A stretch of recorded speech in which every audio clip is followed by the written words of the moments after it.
Beska Llaku është rikthyer sërish në qendër të vëmendjes publike, këtë herë përmes një rrëfimi. I ftuar në një intervistë, aktori foli hapur për kapitujt e mbyllur të jetës së tij, përfshirë dhe divorcin me Xhencila Mirtezajin, një temë që vijon të ngjallë interes. Pa hyrë në detaje personale, Kallaku shpreh se e shkuara për të është një histori e mbyllur. Ai theksoi se është i përqendruar te e tashmja dhe te rruga që po ndërton sot, larg ngarkesave emocionale të së kaluarës.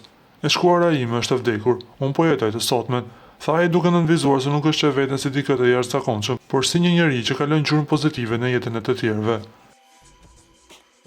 Gjatë bisedës, aktori ndau dhe mendimet e tij mbi zhgënjimet që ka përjetuar nga njerëzit që dikur i kishte pranë. Ai foli dhe për sakrificat dhe ndihmën që u ka dhënë njerëzve ndër vite, duke shtuar se jo gjithmonë mirësia kthehet në të njëjtën formë. Megjithatë, mesazhi i tij ishte i qartë: çdo natë sado i gjatë të jetë përfundon me lindjen e diellit. Zoti është me mua, kush mund të jetë kundër meje?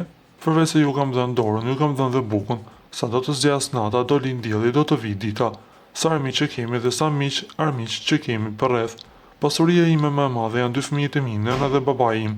E marrim jetën për të mirë qenë, sikur s'do na ndodh kurrë e keqja.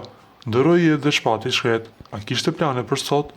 Deklaroi Beska Llaku në një intervistë komplet ndryshe.